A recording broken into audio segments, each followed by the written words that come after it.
Hello, everyone, and welcome back to another episode of Clinically Speaking, the podcast where we dive into conversations shaping careers across Ivy. I'm your host, Bismarie Placencia, and today we're tackling a topic that impacts every clinician at some point in their journey: interview training. Joining me today is an incredible panel that brings both recruitment and expertise and clinical leadership perspectives to the conversation. First, we have Brittni Duginski, talent acquisition business partner supporting our Southeast pediatric team. With nearly a decade of recruiting experience, Brittni works closely with clinicians and leaders to help candidates navigate the interview process and find roles where they can truly thrive. Also joining us is Emily Lang, talent acquisition business partner supporting our Northeast and Southeast markets. Emily partners with leaders across the network to create positive, efficient hiring experiences and brings a strong understanding of what candidates can do to stand out during interviews. From the clinical leadership side, we're joined by Michael Doyle, clinical director at Ivy Rehab of Chester. Michael brings a unique perspective, having grown his career at Ivy from aide to clinic leader, and offers insight into what hiring managers look for when building strong orthopedic teams. And finally, we're joined by Sarah King, physical therapist and regional director overseeing Southwest Ohio Pediatrics and ABA, with nearly 25 years in the profession and over 2 decades of interview experience. Sarah is deeply passionate about helping clinicians, especially new grads, find positions that bring them long-term fulfillment. Together, we'll break down how to prep for interviews, ask better questions, navigate virtual and in-person interviews, and evaluate whether a role is truly the right fit for you. Now, let's jump in. So, can each of you briefly introduce yourself, your role, and how long you've been with Ivy? Yeah, Biz, I can go first. Sarah King. I've been with Ivy since 2021, so about 4.5 years now. And I am the regional director. I oversee our operations in pediatrics for our Southwest Ohio market. And with that, I do a lot of interviewing of candidates and much interviewing over the years to get people just in the right fit for the right job for them. Hi, Beth. I will jump in here. So my name is Emily. I have been with Ivy since 2023. I support clinical recruitment on our ortho side for our Northeast territory and our Southeast territory. I can jump in next. I am Brittni Duginski. I am talent acquisition business partner here at Ivy. I actually started in February of this year, so just shy of 1 year here at Ivy. And I support the Southeast Peds region, so more specifically like Southwest Ohio and the Hampton Roads area as well in Virginia. And I'm Michael. This is my 8th year working at Ivy. I am part of the regional site coordinators for the Northwest New Jersey, as well as playing the role of clinic director. Awesome. Thank you all so much. Now, Michael, we're going to kick it off with you. Tell us about your history as an interviewer and how long you've been interviewing candidates for, and we'll go around as well. Sure. So this is my, I'll be jumping into my second year doing interviews. So I've done a slew of aide interviews, PC interviews, and then as well as clinicians. Great. Thank you. And then Sarah? Yeah, so you guys are making me feel a little bit old here with 2 decades, but I have been doing interviews for probably over 20 years now, as soon as I, became more into a leadership position. And so with those interviews, it's everything from physical therapists, occupational therapists, speech therapists, patient coordinators, assistants, really the whole gamut. I've also performed a lot of mock interviews for students as well, to give students an opportunity to practice interviewing skills and then provide feedback to them on how they did. Amazing. Thank you so much. And Brittni? Yeah, so I have been, in recruiting now for almost 10 years. So I guess pretty much my whole recruiting life. So about 10 years I've been interviewing. I started out at an agency, more so in like clerical positions, manufacturing, and then transitioned into healthcare about 5 years ago. So I've been, within this realm with the occupational therapist, speech therapist, and physical therapist now for ever since I've moved to Ivy. But like I said, within healthcare for the past about 5 years that I've been interviewing. Great. Thanks so much. And now lastly, Emily.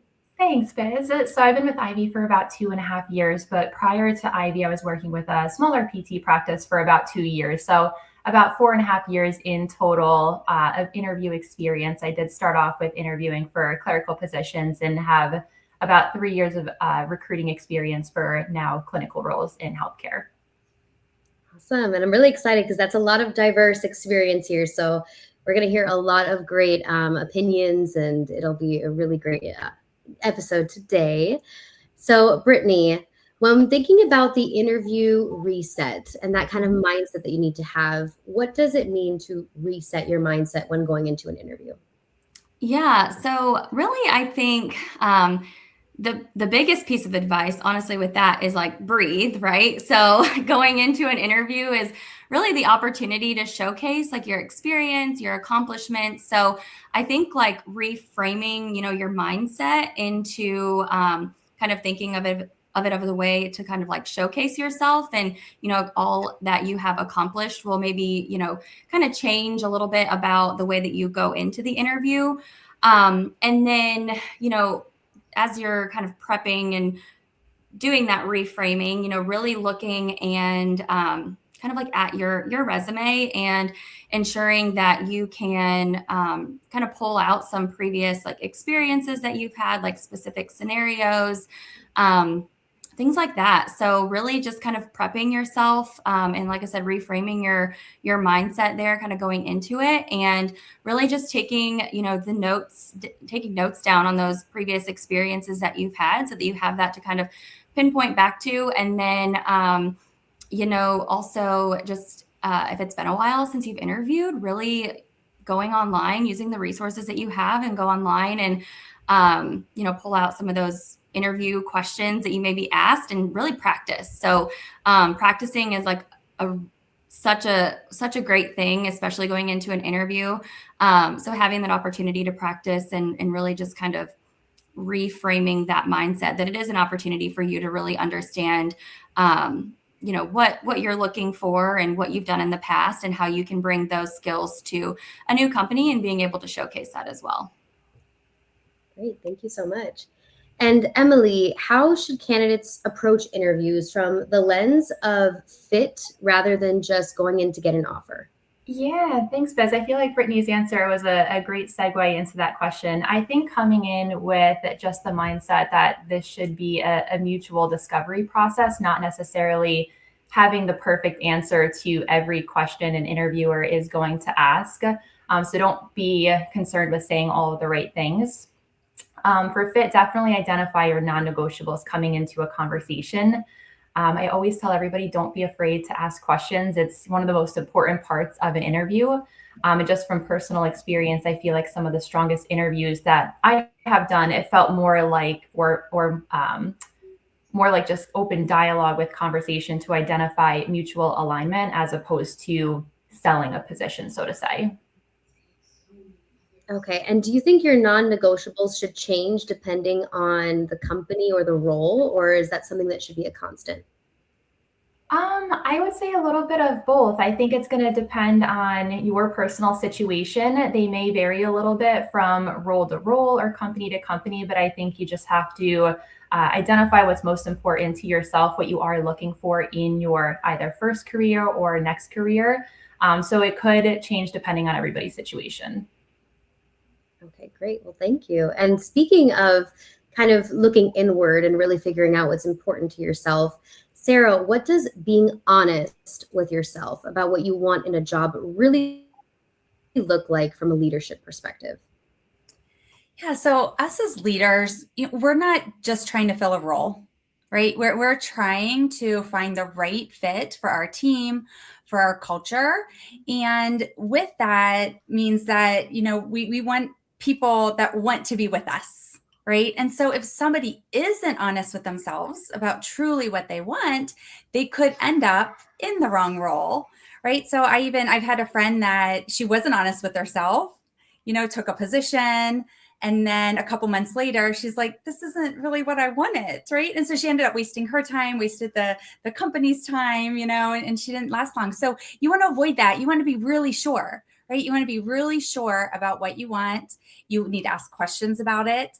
Be honest with yourself. And we talked about the non-negotiables. You may have some of those, right? But I think it's really just like, look inward. What do you want? Write it down, make a list of what you're looking for, and then go find that, right? Because even as a leader, I want it to be a good fit for you as well. Because when I hire you, I want you to look at my centers as a lifetime career. Right? Like I've been in the same role, really at the same company my whole career for 25 years. And so that's what I want to find for the candidates that are coming to us as well.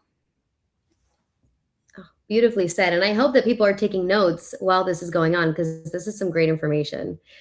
And Michael, I know now we've spoken about how important it is to be honest with yourself, especially when you're interviewing, but it's also important for the employer to be transparent. So why is transparency so important for both the candidate and the employer?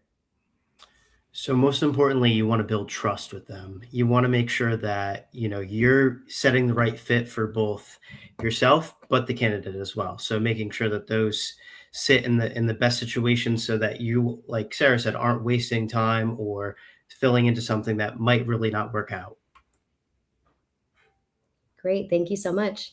And when you're an interviewer, it's really important that you always bring questions to your interviews. So Michael and Sarah, I want to ask, when candidates often ask, what does productivity look like in the clinic? Why is this such a loaded question, and how would an interviewer answer that? Yeah, so Biz, it can mean a lot of different things. First of all, just productivity.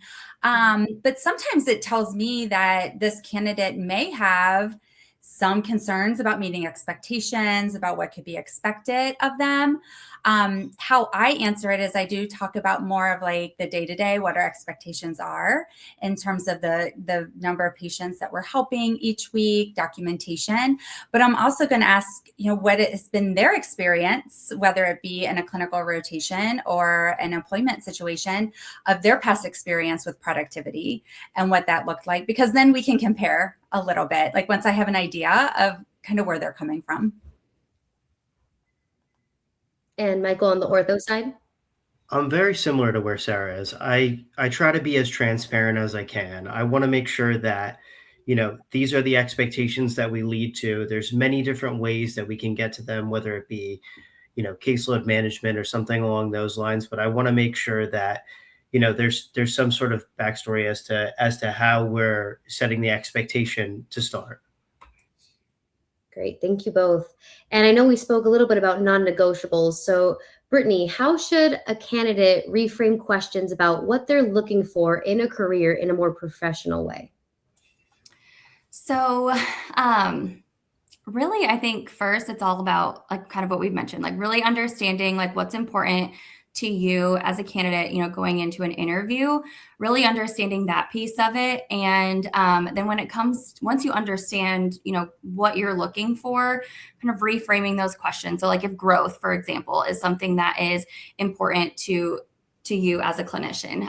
Growth can mean a couple different things, whether that's just clinically or if you're wanting to get into like more of like the leadership realm. So again, I think asking those questions in more of like a curious way versus, they can elicit more of like a longer response, more information that'll give you a little bit more insight to also what you're looking for. So again, like if growth is something that, you're interested in, instead of framing the question as, is there an opportunity for growth?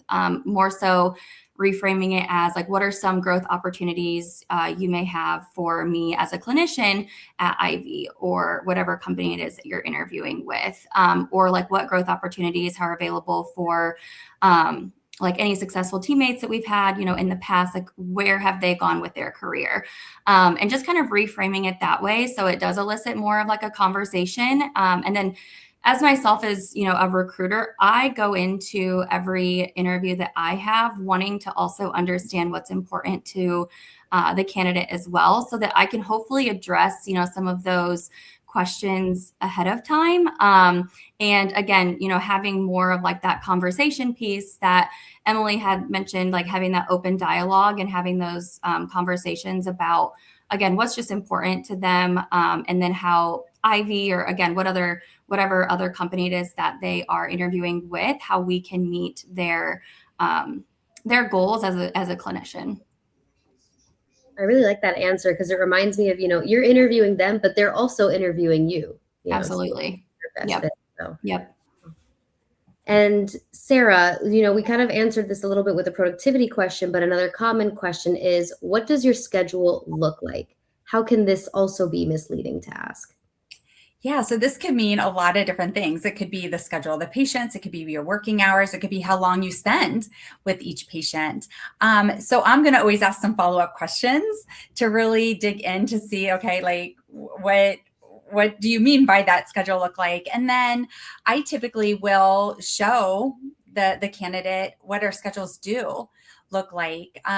It's very important to really get a good feel of the day-to-day with whatever company you're looking at. I always say, and I may even say this again and again during the same session here, but like, you want to picture yourself, like, can I picture myself here 40 hours a week and doing this 40 hours a week?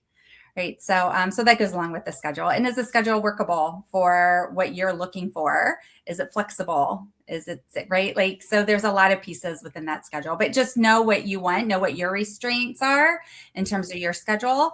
If weekends are an absolute no, then you already know, okay, that's an important question that I need to ask when I'm interviewing. Great. Thank you. And Michael, is there anything you want to add from the ortho side? Is it similar, or does it differentiate a little bit? It's super dependent, right? Like Sarah referred to, it depends on how you're looking. It's a loaded question of I typically think it's related to how their caseload is going to work. So I just try to be as clear and concise as I can on it. Great. Thank you. And sticking with both of you, Michael and Sarah, how do you approach when a candidate asks, what does a day in the clinic look like, when every clinic is different? I will say, how about you come and see for yourself? So, so whatever clinic they're interested in or they're closest to, I say, come and spend a day with us, right? Like, spend a whole day, bring your lunch, have lunch with the team, engage with the team. And that way you see the types of patients that are coming in and out. You see our families. You really get an idea of what it's like on a regular day. And engaging with our current staff is super important, right? Like, I'm going to be super transparent about everything that's going on. But hearing it from a clinician that you're going to be peers with is even more valuable. So giving them the opportunity to see that and experience that, I think, is super important. Sarah, you hit every note that I would reflect over to. I tell them, please spend a little bit of time after we're done meeting together. Please, I'll remove myself from the scenario, go talk to some of the staff, really see how it will fit for you in the standpoint of working a day-to-day operation. That's amazing to hear. And to hear how welcoming we are, like, even prior to the hiring process is amazing. It's truly what makes Ivy so special. So beautifully said.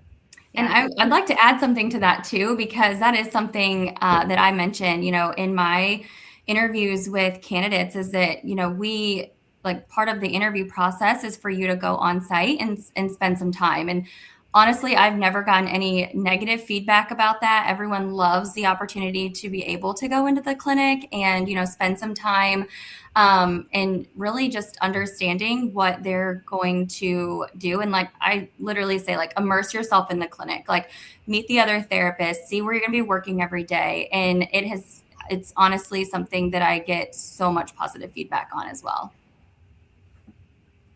I love it. Well, thank you all so much.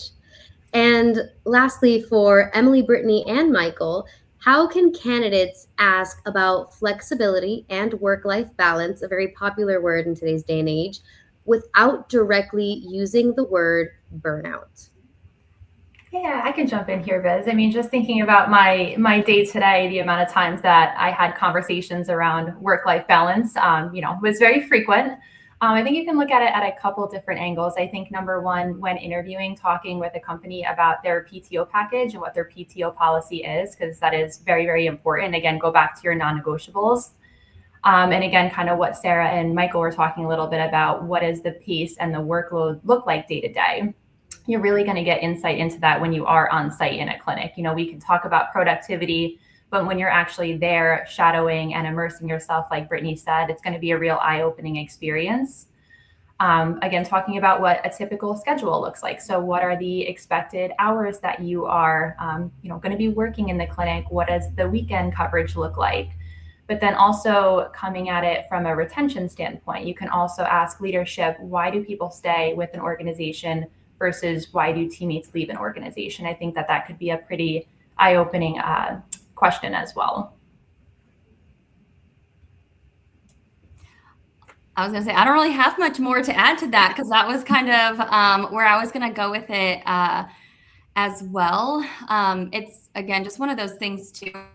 You're having those conversations with, with a leader, with a recruiter, is if work-life balance is something that is important to you, just knowing that going in. And again, just having those questions, as Emily had mentioned, about the PTO, the schedule, and all of that, to really understand, kind of what that's going to look like. The way I like to view it the best is like, how is the company investing in you? What are they doing to make your work-life balance a little bit easier? Are they looking at productivities and trying to figure out ways that we can make documentation better? Looking at, are they implementing all of these things, which I think Ivy does a tremendous job with investing back to us. Oh, I love that, Michael. Like, how does your company invest in its teammates? Like, that's such a great way to phrase the question. So yeah, that's awesome. And Sarah, is there anything you'd like to add to that as well? Yeah, I think that's great. And I think, like, it's not just about the hours that you're working, but it's what you're doing when you're there too. So even when Michael brings up, pouring into how can we make documentation better and faster, right? Like, and it's all, what we're doing for our teammates. Great. Thank you all so much. And I know we've already talked a little bit about how important it is to really know yourself and what you want in a role or in a job position that you're looking for. So Emily and Brittni, why is it so important for candidates to define what matters most to them before interviewing? Yeah, I'm happy to kick us off here. I think it's like Sarah talked a little bit about before. I think she provided us with an example on somebody who jumped into a role and maybe it just wasn't the best fit. And if they took that extra step and maybe came on site just to spend a little time with the company, that could have been prevented. But just staying true and authentic to yourself and what you really value. In this interview process, it's not all about being chosen. Yes, it does feel great to be chosen. It does feel great to get that offer letter. But what does it matter if it's not exactly what you're looking for, or if it's not going to be a great fit in the long run? So just make a great choice for yourself. Really identify what you're looking for, both immediately within company and down the line in the future. I just think without that clarity with yourself, you're going to risk being in a position that's just not a good fit long term, and maybe in a position that doesn't align with where you're looking to grow, both personally and professionally.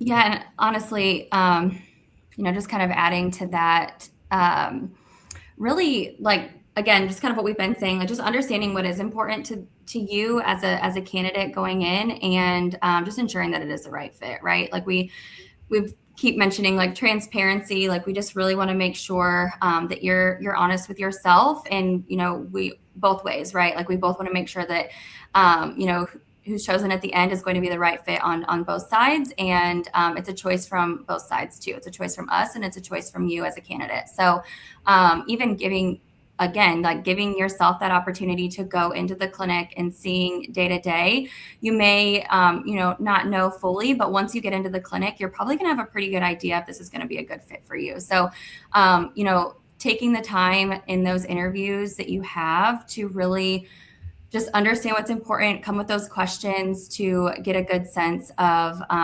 making sure that it's going to be a good fit for you as well. And Emily, I know you already mentioned how important knowing your non-negotiables are. So I wanted to ask you and Brittni, what are some examples of non-negotiables that candidates should think through ahead of time? Yeah, so it's going to be different for everybody. I'm happy to give some examples of what some common themes are just in my conversations with initial screens. Compensation is usually a pretty big one, especially in today's talent market. Schedule, whether weekend coverage is going to be required. If it's a standard schedule like Monday through Friday, 8 to 4, 9 to 5 type schedule. Growth opportunities, leadership opportunities down the line. Obviously, if a company doesn't provide that, could potentially be a red flag depending on what you're looking for. Company values, role clarity. Those are probably some of the more common themes that I have in my conversations.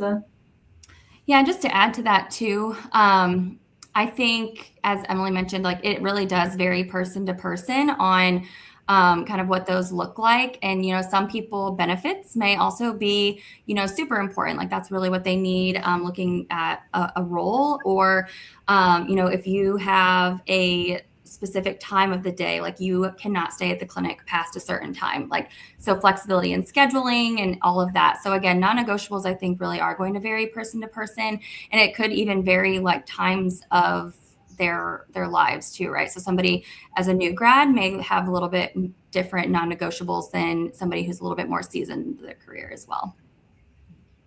And so they've already identified what's important to them. They have their list of non-negotiables. Now, what questions should candidates prepare before an interview?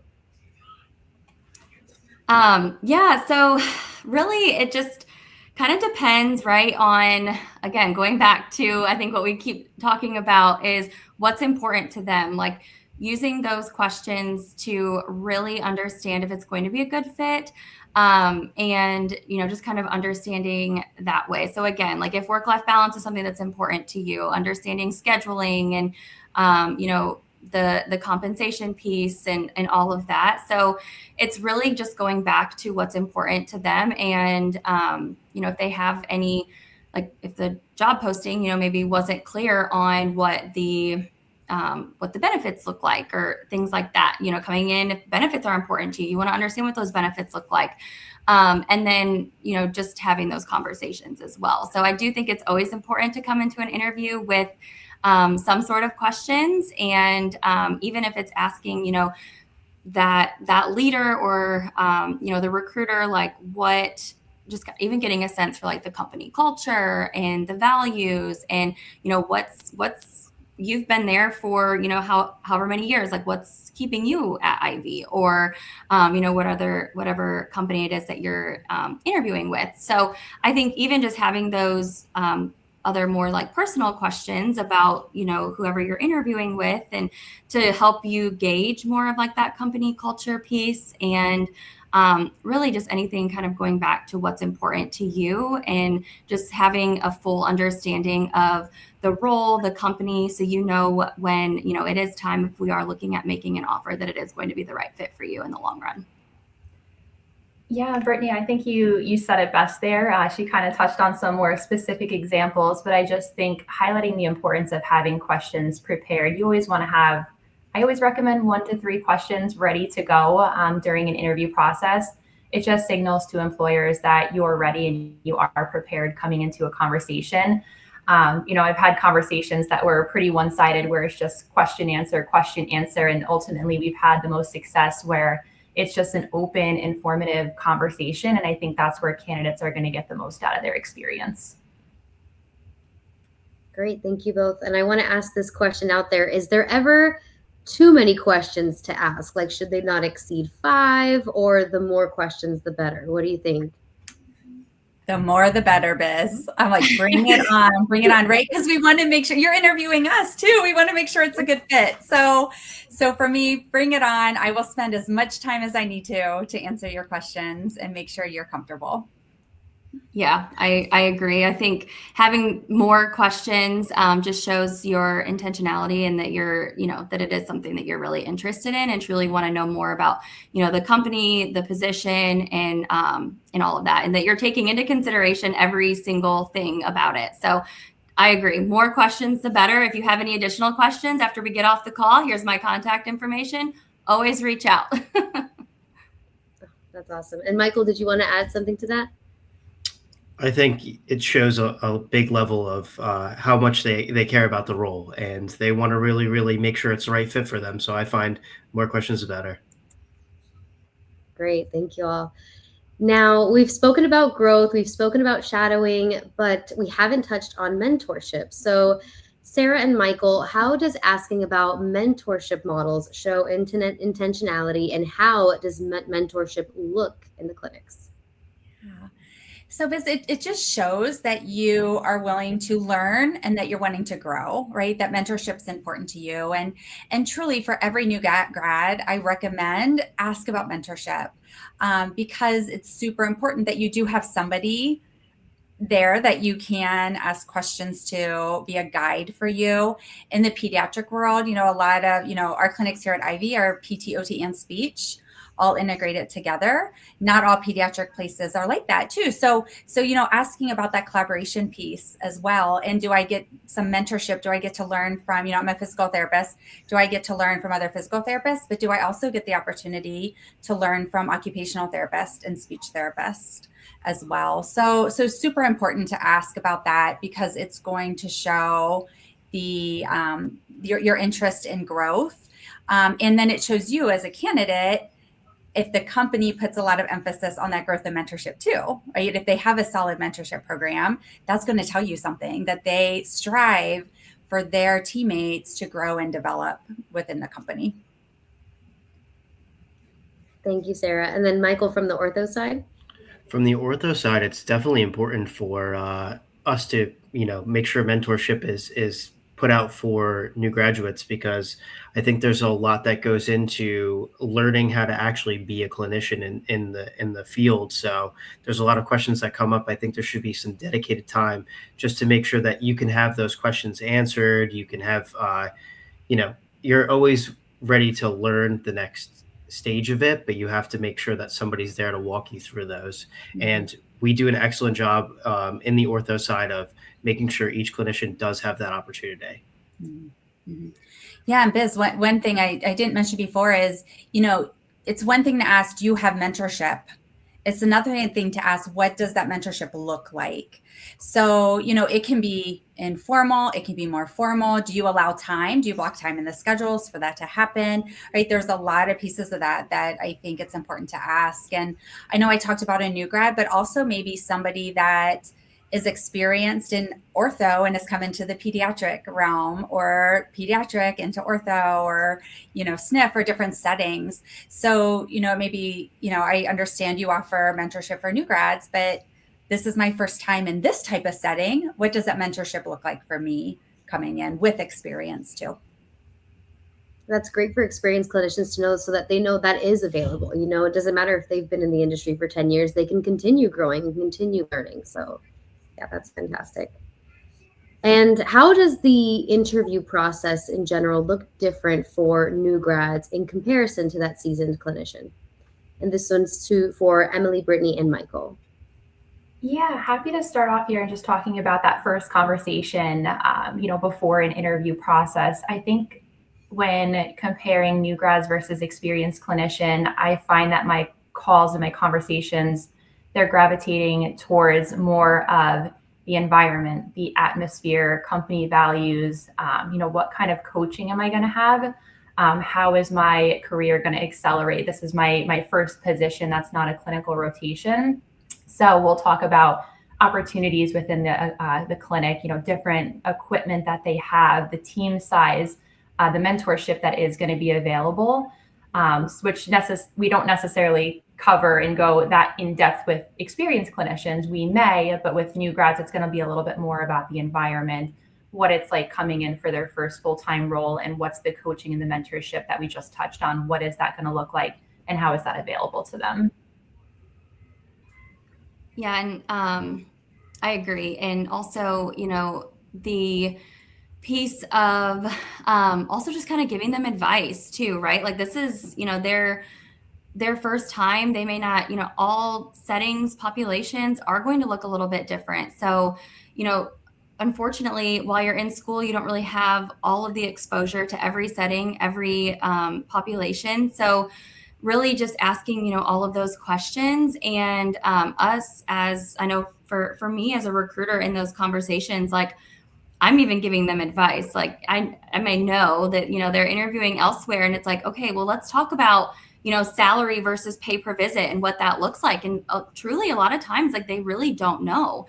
And so just like being there as kind of like a support and providing that, advice to them also. And, again, I don't think the process itself, I would say interview wise, it doesn't change versus, new grad versus experienced clinician. It's more so like Emily alluded to, like those conversations and how we kind of frame that. And then also giving them the opportunity, it's obviously great when they have the opportunity to come into the clinic again and spend some time there, especially if they didn't have a rotation in, like, let's say, outpatient peds, like they didn't have a rotation in outpatient peds, and maybe they only had like a school rotation. So they get to go in and they have the opportunity to see the differences, and even going in and understanding like, what did they like during their clinical rotations? What didn't they like during those clinical rotations? And really kind of comparing the different settings to truly try to make, the best decision for themselves. And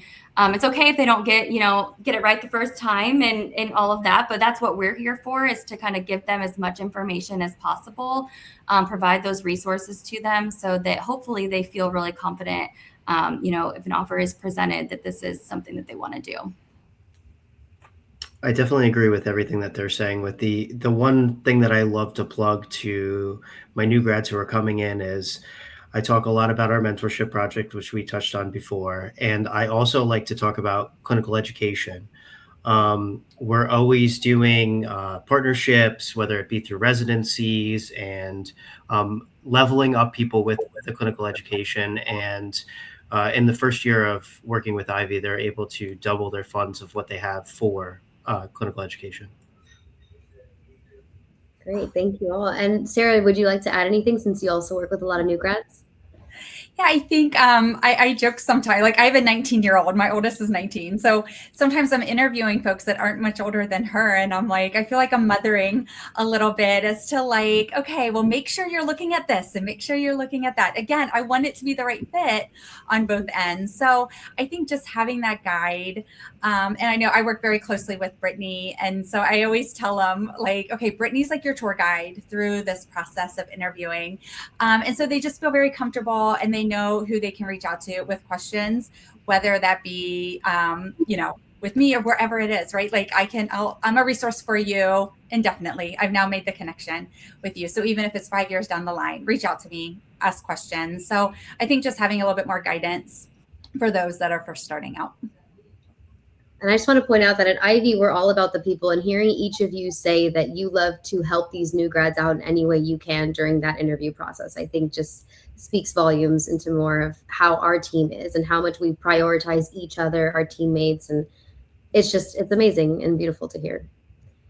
Now, moving on to a non-negotiable that's probably on everyone's list, and one that may be difficult to talk about, is compensation.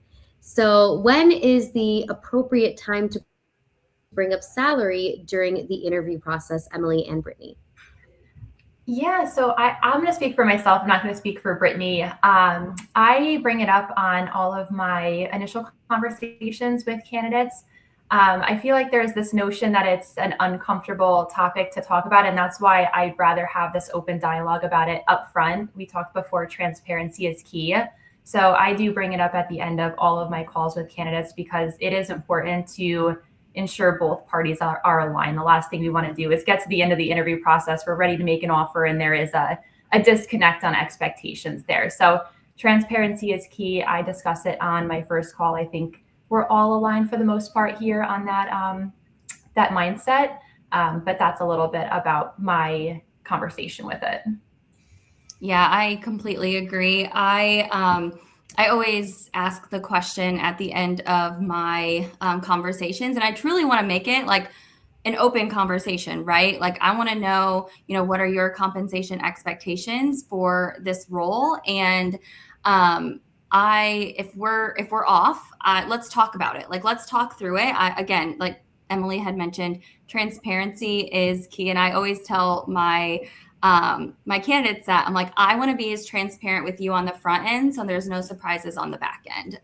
So exact same thing. So it's definitely important to have those conversations, because it is mostly everybody's non-negotiable. Not always, but majority of the time. And so why go through, the whole process just kind of wondering if we're all going to align, if it's not going to work out on the front end, or if, maybe we are a little off, and let's, again, just kind of talk through that and see what else we can do to kind of get you to where you need to be. Yeah, and just to follow up on that, Brittni, if for some reason an employer or an interviewer doesn't bring it up, I always recommend that the candidate ask the question, maybe not the first question right off the bat when interviewing, maybe ask a couple of questions in between. But I do think it is really important, like I said, in today's market, transparency is key. You do want to make sure you are aligned with your non-negotiables before moving forward. So that way you do know whether or not the position is a viable fit. So if an employer doesn't bring it up on a call, whether it's mock interviews or networking events, I do always encourage the person that is interviewing to ask the question if they do have the opportunity. And I know there are appropriate ways to ask them, which I know we'll dive a little deeper in.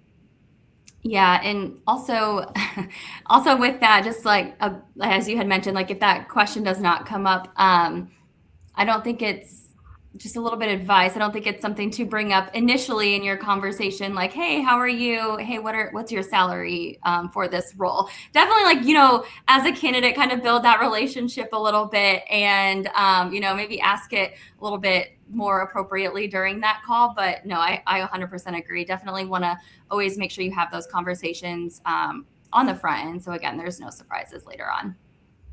And what is the best way to ask about salary if it's not listed?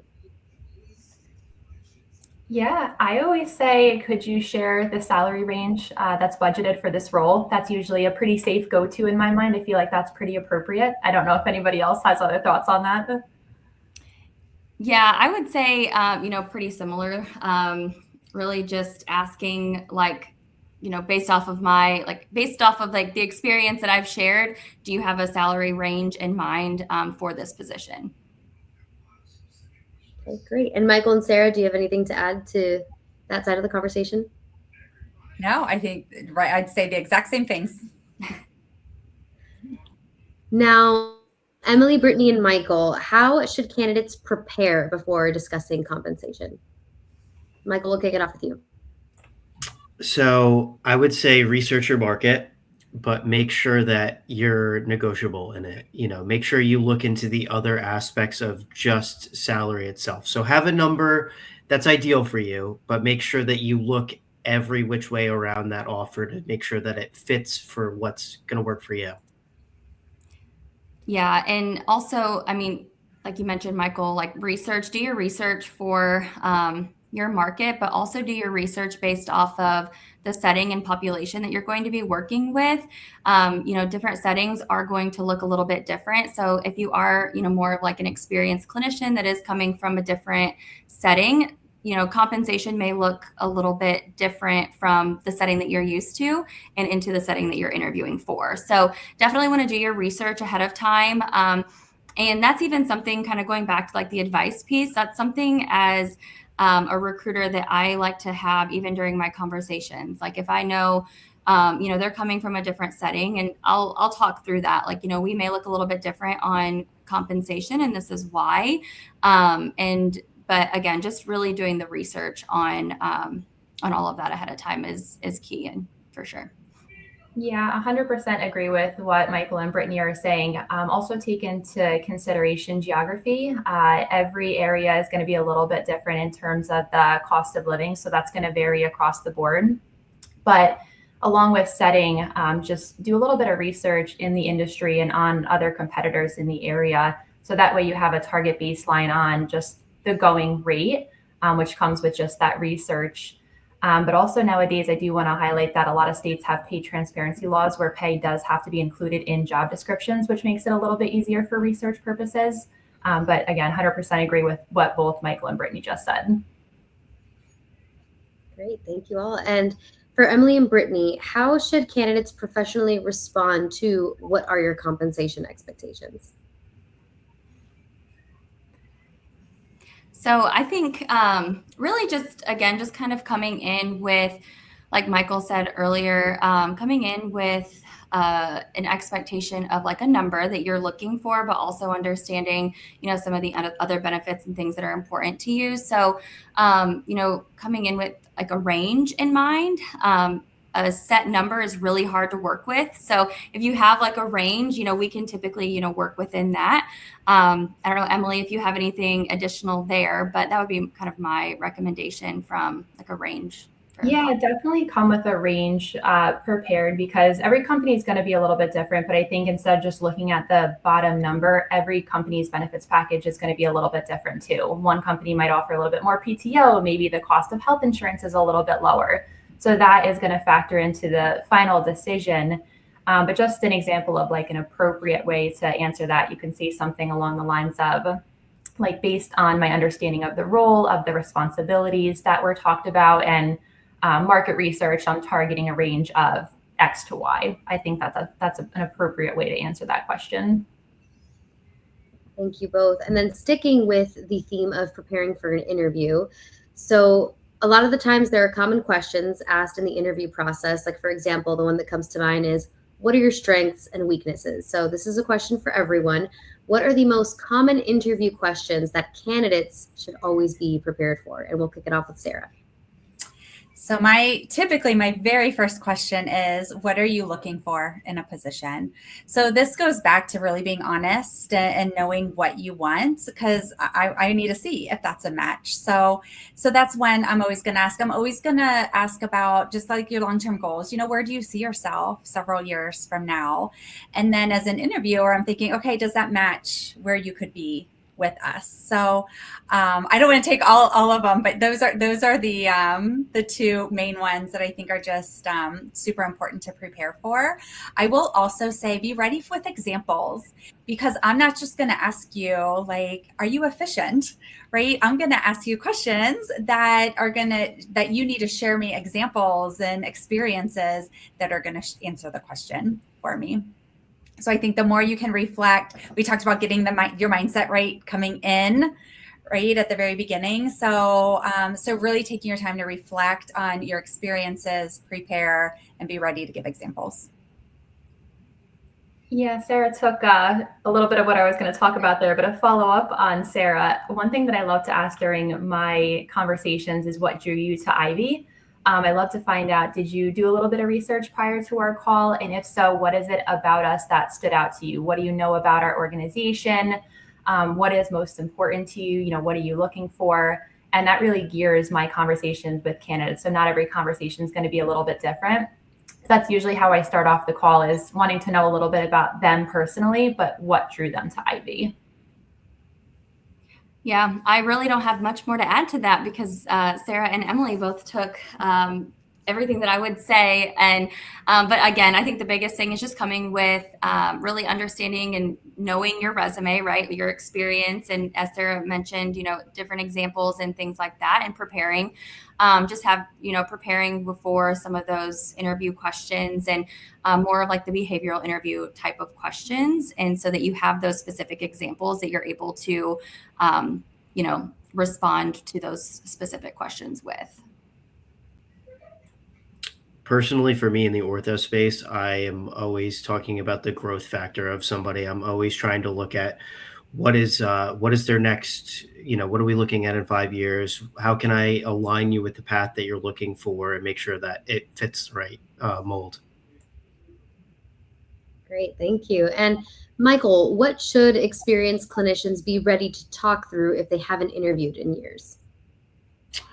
So the main thing I would look at that is are they changing in a role, and is there something that is, without really trashing where they're at, but kind of look at reflecting as to why they're looking for a new role, and how can we make sure that we're the fit that they're looking for, especially because they have had experience. Is there things that maybe culturally, or things that maybe they did not have that they're looking for now, that, thinking as like a new grad, a little bit different of how they're looking into the view. How can we, kind of make sure that this is a fit?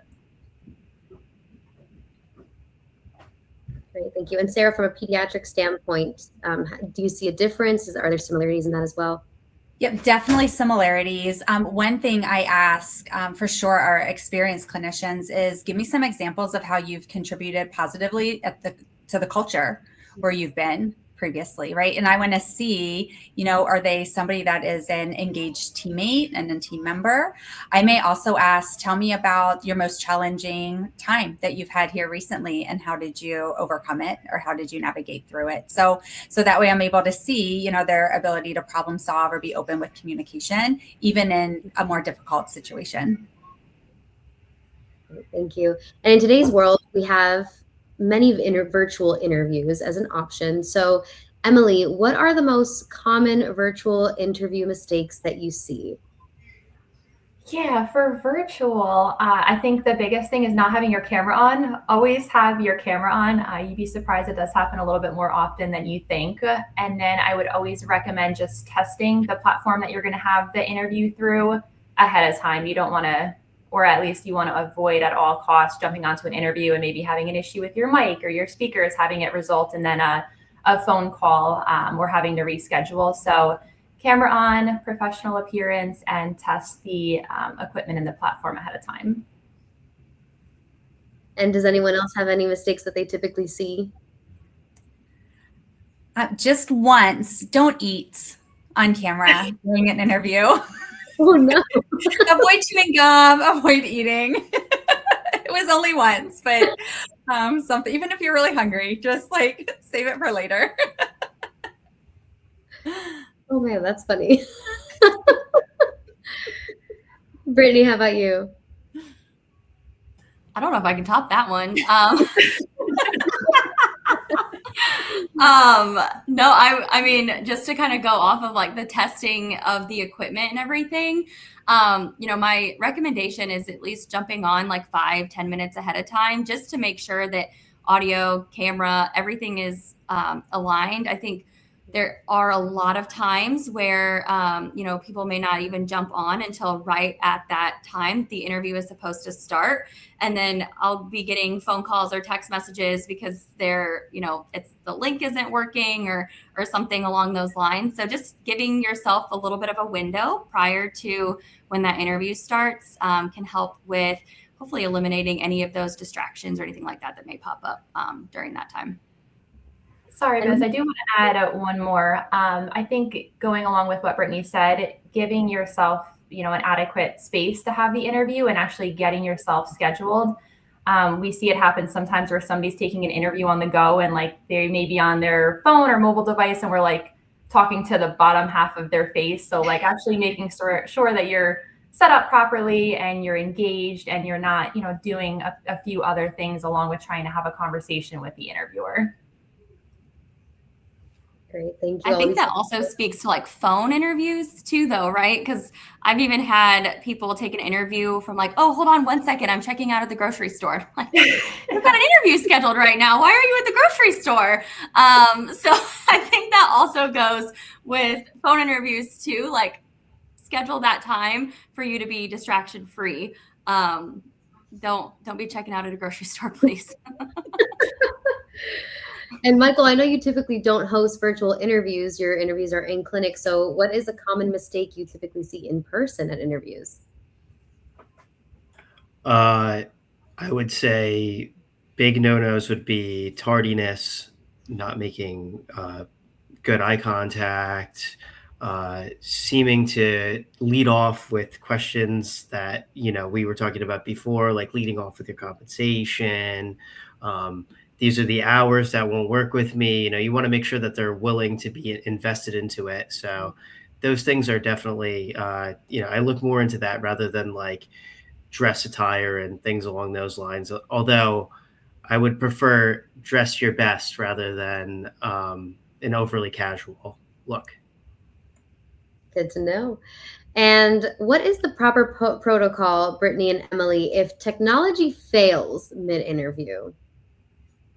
Yeah, it happens. We're all human and sometimes you have those glitches. Honestly, it's happened to me in the past. I'll be the first to admit it. But best practice and recommendation is to reach out to your interviewer if you have their contact information, or the recruiter as soon as possible. I know all of my candidates that I speak with have my direct number, email address, so there really shouldn't be a reason that you're not communicating with either the interviewer or myself.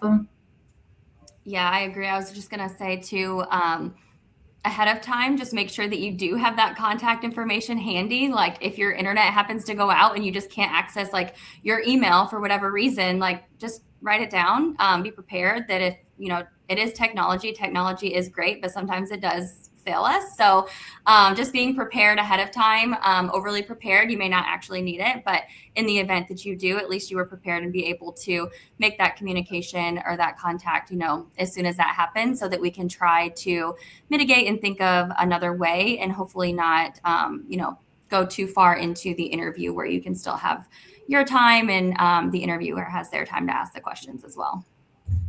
And I know Michael mentioned for in-person interviews to dress to impress.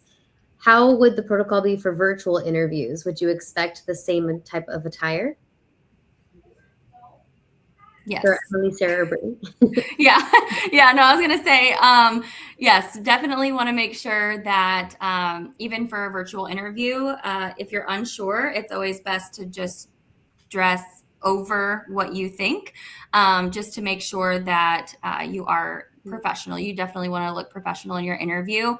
And I mean, it can be from the waist up. Just make sure that your camera is only seeing waist up. You see all those funny, COVID times that we had with people working, starting to work from home and having those little glitches there below the waist. So definitely don't want that to be you. So definitely make sure that you are dressing appropriately and professionally, at least from, professionally for sure from the waist up. There's one thing that, oh, sorry, Sarah, go ahead. I was going to say, for pediatrics, still, very professionally. But I also think it's okay to ask, like before you're going to your in-person interview, ask what you should wear. Right? Like totally fine to ask. And I have a lot of candidates that ask me before they go, because they meet with me before they go on site. Because we're pediatrics, right? We have mats on the ground. And so I'm going to say, don't wear heels, right? Like wear comfortable shoes. You're going to be engaging with the patient. So I'm going to tell you to, still look nice, present yourself well. But you're going to be a little bit more casual in a pediatric from where we are, right? Because you're going to be engaged in the treatment space with us. Like you literally could end up climbing up and down a jungle gym or being on a trampoline with a child while you're there. So ask so that you know the expectations. Yeah, Sarah took the words right out of my mouth.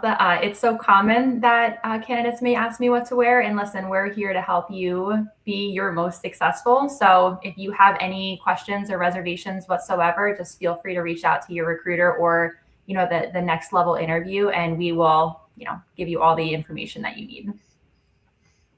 Thank you. And I know we are almost out of time here, so I'm going to try to wrap up with a few more questions.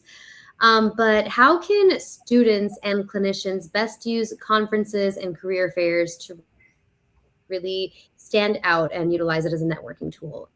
Emily, Brittni, and Michael. Yeah, so I think just networking events, it's not as intentional as submitting an application because, you are expecting that next level interview. I think networking conferences, it's a little bit more passive, so to say. So it's more about the building of relationships and learning about an organization. I think to get the most out of these events, collect business cards. I know business cards is sometimes thought of as a thing of the past, but definitely scan the QR codes that are provided at networking events and always follow up through LinkedIn if you do have a platform with those that you made connections with. Yeah, I was going to say, with LinkedIn now too, like you mentioned, Emily, that if, you don't have a business card or you don't have a way to take a business card, just ask if you can connect on LinkedIn. At least that'll give you the opportunity to still have that network online and always, like Emily said, always follow up. And ensure that you can, utilize that connection to just continue to build your network. And you may not need that connection right now, but you never know what's going to happen in the future. So you always have, that kind of in your back pocket if something did happen and you needed, and you just wanted to connect or just kind of see what was going on in in the industry, you have that networking opportunity there. Yeah, I always think of it as good FaceTime to just ask questions and make sure that you get connected to see what they have to offer and see how you can, keep them during the pipeline for the students. Great. And we have time for one more question, and this is for everyone. So can you each give me one interview tip for students entering the workforce and one interview tip for experienced clinicians re-entering the market? And we'll start with you, Sarah. Yeah, so for students, prepare and practice.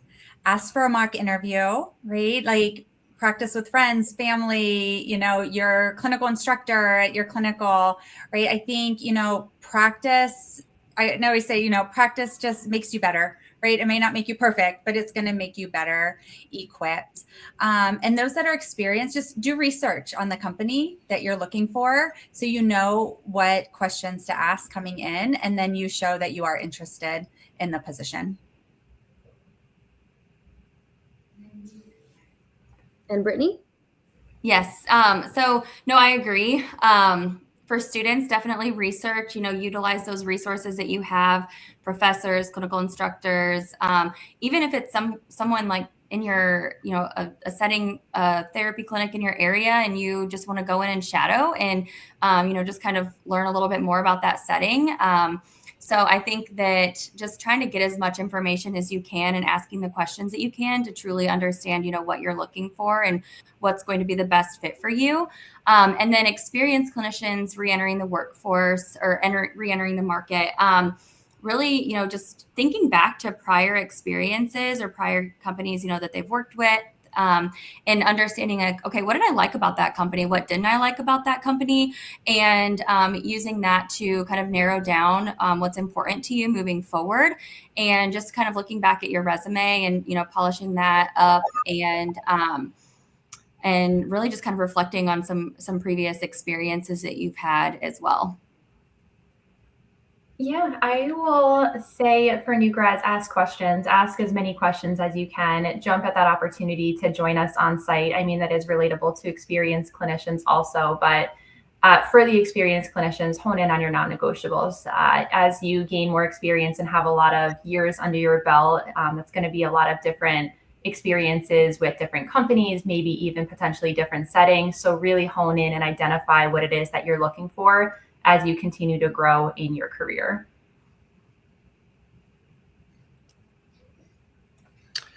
So I would say the most important advice that I can give both new grads or somebody re-entering would be do your prep work.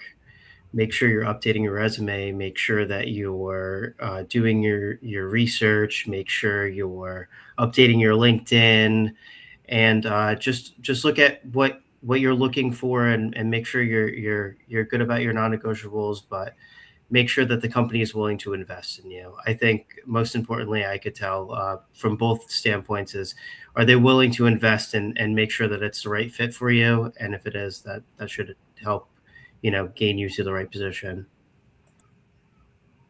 Thank you so much. And thank you to each and every one of you, Sarah, Michael, Brittni, Emily. You guys have all been amazing guests for our last episode of the year. And thank you all for tuning in. This has been another amazing episode of Clinically Speaking. We hope you have a happy holidays. And if you are interested in applying in an Ivy career, please feel free to reach out to Brittni or Emily, and they will be happy to get in touch with you and help you out with that process. Have a great one, everyone. Thank you. Bye. Thank you.